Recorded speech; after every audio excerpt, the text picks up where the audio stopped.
মায়া, সব জাল। কি ভাবছেন আমি ম্যাজিক দেখাতে বসেছি নিউজ 18 বাংলায়? আমি অয়ন? না না না, আসলে জালি জিনিসের কথা বলছি। আমাদের এখন খাদ্য তালিকায় যা যা থাকে, মোটামুটি চাল, ডাল, আটা, ডিম সবই নাকি জাল এবং বিষ। কেন? আজকে শাকসবজি কিনতে যাচ্ছেন বাজারে, সেই শাকসবজি রাসায়নিক দেওয়া হয়, শাকসবজি টাটকা রাখতে রঙও মেশানো হয়। সেইগুলোতে আপনি ছাড় চান, সেইগুলো আপনি সস্তায় কিনে আনছেন। বাড়িতে যা পারেন না সেখানে দোকানদারদের সঙ্গে তর্কাতর্কি করে, ঝগড়া করে আপনি একেবারে বিশ্ব জয় করে ফেললেন। কম দামে নিয়ে আসছেন, 14 টাকা যেটার দাম সেটা 12 টাকায় নিয়ে আসছেন, 2 টাকা কম হলো। আয় করে ছাড় চান বাঙালি মধ্যবিত্ত, আবার জিনিসপত্রেও ছাড় চান। আজকালকার দিনে বিষ খাবারে আর আমাদের শরীরে ঢুকছে সেই বিষ। এখন তো আর আমরা সেই পরিষ্কার খাবার দাবার পাই না, এবার ওষুধও জাল। হ্যাঁ, জানতামই না যে ওষুধ এরকম ভাবে জালি ওষুধে বাজারে ছেয়ে গেছে। কারণ আবার বলছি, আমি আপনি সত্যি তো আজকে যা স্যালারি পান বা প্রবীণ মানুষরা যা পেনশন পান, সেই পেনশন থেকে প্রবীণ মানুষরা যখন ওষুধ কিনতে যান, তখন সেই ওষুধের টাকাটা দিতে কপালে চিন্তার ভাঁজ পড়ে। কারণ ওষুধের দাম বেড়ে গেছে। আমরা এর আগেও খবর করেছি প্রচুর যে কেন্দ্রীয় সরকার ওষুধের দাম বাড়িয়ে দিয়েছে, ওষুধের দাম কমানোর দাবি জানিয়েছেন বহু মানুষ। কিন্তু আপনি যখন যান, আমি যখন যাই, কি খুঁজি? কোথায় 20% ছাড় আছে কোন দোকানে? মেডিকেলের দোকানে, ওষুধের দোকানে। কোথায় 20%, 15%, 30%? হ্যাঁ, 30% ছাড় পেয়েছি। 30% ছাড় পেয়েছি মানে আমার বাড়ির পাশে যে ওষুধের দোকানটা আছে, সেই ওষুধের দোকান কোনো ছাড় দেয় না। আমি বেপাড়ায় অন্য জায়গায় 30% ওষুধের দোকান থেকেই নিয়মিত ওষুধ কিনব। কিন্তু একবারও প্রশ্ন করেছেন মনকে, 30% ছাড় ওষুধে কিভাবে দেয়? আপনার কি মনে হয় 100 টাকা যদি ওষুধের দাম হয়, সেখান থেকে 60 টাকা পান দোকানদার, তাই 30% ছাড় দিলেন, মানে 30 টাকা তিনি পেলেন। 30% ছাড় দেওয়ার পরেও মাত্র 20% মার্জিন থাকে প্রত্যেকটা ওষুধে। এবার আসি কোন কোন ওষুধে? ব্লাড প্রেশার এবং ব্লাড সুগার, এই দুটো ওষুধ জাল বেরিয়েছে, জাল। আমাদের এখানে তৈরি হচ্ছে না, মানে পশ্চিমবঙ্গে কারখানা নয়, কারখানা হচ্ছে বিহারে, কারখানা হচ্ছে উত্তরপ্রদেশে। আর এ রাজ্যে দেখা গেল আমতায় নকল ওষুধের কারবারের পর্দা ফাঁস হলো।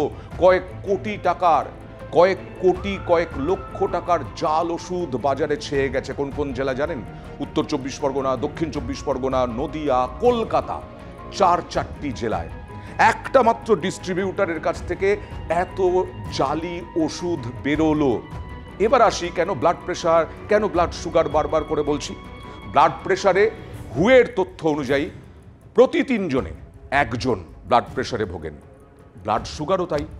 চিকিৎসকরা বলেন, এর আগে করোনার সময় থেকেই বলে আসছেন যে ডায়াবেটিস একসময় মহামারীর আকার নেবে। তার মানে সুগারে ভোগা এবং প্রেশারে ভোগা, হাই প্রেশারে ভোগা মানুষজনে ভরে গেছে। আমার আপনার বাড়ির সদস্য হাই প্রেশার বা হাই সুগারে ভুগছেন না, এরকম পাওয়া খুব কম। আর সেখানে ব্লাড প্রেশার এবং ব্লাড সুগারের ওষুধের চাহিদা সব থেকে বেশি। এবার আপনার ডাক্তারবাবু একটা নাম দিয়ে দিলেন ব্লাড প্রেশারের ওষুধের। আপনি 30% যে দোকান থেকে ছাড় দিচ্ছে সেই দোকানে গেলেন কিনতে, সেই ওষুধ পেলেন না। সতর্ক থাকুন, সেই নামের ওষুধ পেলেন না, কিন্তু যা যা দিয়ে তৈরি ওই ওষুধটি, তা আপনাকে দোকানদার বললেন যে এই ওষুধের বদলে এই ওষুধটা নিয়ে যান, একই রকম ইনগ্রেডিয়েন্টস দিয়ে তৈরি। নেবেন না, চিকিৎসকরা বলছেন নেবেন না। যে নামের ওষুধ আপনাকে লিখে দিয়েছে সেই নামের ওষুধই নেবেন, কারণ ওটা জালও হতে পারে। অর্থাৎ ব্লাড প্রেশার এবং ব্লাড সুগারের ওষুধ অবশ্যই ডাক্তারবাবু যা নাম লিখে দিয়েছেন সেই নামের ওষুধই কিনবেন। ব্লাড প্রেশার এবং ব্লাড সুগার আজকাল 15, 16, 17, 18 বছরের ছেলে মেয়েদের থেকে শুরু হচ্ছে। আমাদের যা লাইফস্টাইল, আমাদের যে খাওয়া দাওয়া, আমাদের যা চাকরি বাকরি, আমাদের যা মানসিক চাপ, সেইখান থেকে ব্লাড সুগার আর ব্লাড প্রেশারে রোগী বহু পরিমাণে, হাজার হাজার, লক্ষ লক্ষ আমাদের দেশে, আমাদের রাজ্যে।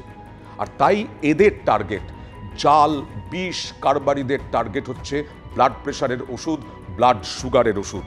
আর এখানে বিহার থেকে, উত্তরপ্রদেশ থেকে কারি কারি জাল ওষুধ ঢুকছে, কিন্তু এখনো পর্যন্ত আমরা জানি না কি মেকানিজম আছে, কি মেশিনারি আছে এই রাজ্যের কাছে যে এই জাল ওষুধ ধরা পড়বে। এই জাল ওষুধ ধরা পড়লো একটা জায়গা থেকে, কিন্তু আরও অন্যান্য ডিস্ট্রিবিউটাররা তো থাকতে পারেন যারা এই জাল ওষুধ সরবরাহ করেন। সুতরাং কি মেশিনারি আছে, কি মেকানিজম আছে, এই দিকে আমাদের বোধহয় বেশি জোর দেওয়ার দরকার নেই। আমাদের নিজেদের ভালোটা ভাবতে হবে। তাই অনেকেই বলছেন, চিকিৎসকরা বলছেন, চিকিৎসা বিশেষজ্ঞরা বলছেন যে বেশি ছাড়ের লোভে যাবেন না, অন্তত ওষুধ কেনার ক্ষেত্রে বেশি ছাড়ের দিকে যাবেন না, অন্তত নিজের ভালোর জন্য। ওষুধও যদি আমি জাল খাই তাহলে আর কে আমাকে রক্ষা করবে, কে আমাকে সুস্থ করবে?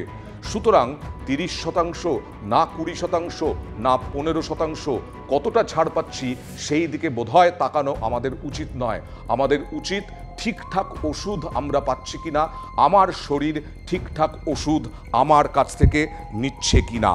দীর্ঘদিন ধরে যদি জাল ওষুধ খায় সেই ওষুধ প্রেশার কমাবে না, বরং বেড়ে যাবে। ভাবতে পারছেন? বেড়ে গেলে cerebral stroke, heart stroke, brain stroke, এমনকি কিডনি ড্যামেজ পর্যন্ত করতে পারে। অর্থাৎ জাল ওষুধ আপনাকে সারাবে না, আপনাকে মৃত্যুর দিকে ঠেলে নিয়ে যাবে। সুগারের ওষুধও তাই। সুগার তো এমনিতেই সমস্ত অঙ্গ প্রত্যঙ্গের ক্ষতি করে, সেখানে যদি আপনি জাল ওষুধ খান তাহলে বুঝতে পারছেন তো, সুগারের সঙ্গে সঙ্গে আরও একটা হাতিয়ার আপনার শরীর নিয়ে নেবে, যা আপনাকে একেবারে সব দিক থেকে শেষ করে দেবে। Kidney, liver, heart. জাল ওষুধ খাওয়া মানে এগুলোর স্থায়িত্ব আরও কমানো। সুতরাং জাল ওষুধ থেকে আমরা অন্তত যেটুকু বুঝতে পারি, যেটুকু আমাদের জ্ঞান আছে, সেই জ্ঞান অনুযায়ী আমরা চলি। আমরা বড় সড়ো ছাড়ের দিকে আমরা যাব না। আমরা নিজেদের সেফ থাকি, আমরা নিজেদের জীবনকে বাঁচাই নিজেরা সতর্ক থেকে।